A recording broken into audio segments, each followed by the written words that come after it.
Hola a tots i a totes. La classe de llenguatge d'avui estarà relacionada amb el contratemps. Abans de poder explicar ben bé què és un contratemps, hem de repassar conceptes que havíem vist en setmanes anteriors.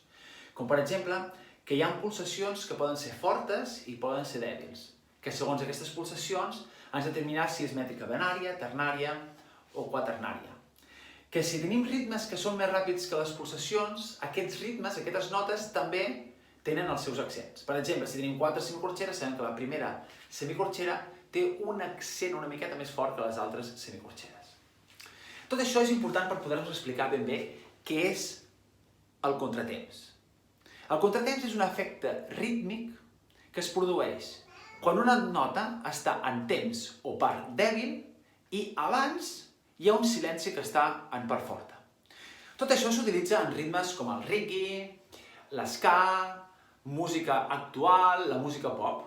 Sí, és un sistema que ens permet donar inestabilitat, més o menys com la síncopa, i que fa que augmenti el seu caràcter ballable. Per exemple, si nosaltres piquem d'aquesta forma, direm que estem picant a temps.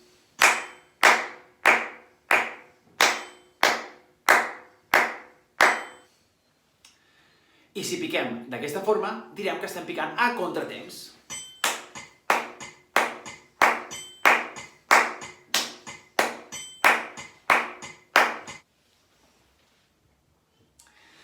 I com ho trobem tot això escrit a les partitures? Bé, si ens hi fixem aquí, a la part superior, veiem que hi ha un silenci de corxera i una corxera. Aquest silenci de corxera recau damunt de la pulsació del compàs. I fixem-nos que la corxera està desplaçada. Per això, si ens mirem la definició, veiem que la corxera està en una part dèbil i el silenci està en una part forta d'aquesta pulsació. Això també passa en el segon exemple, el del mig. Tenim un silenci de negre i una negra. El silenci de negre està en la pulsació forta, en aquest cas compàs de 2/4, i la negra està en una pulsació dèbil. Tot això també passa en ritmes més ràpids, com el de les semicorxeres, que és la part inferior. I ara què hem de fer?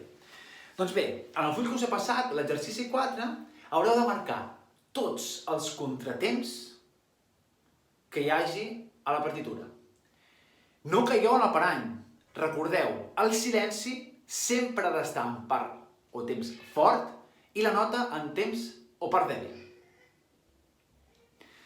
Fins la setmana que ve, espero els exercicis!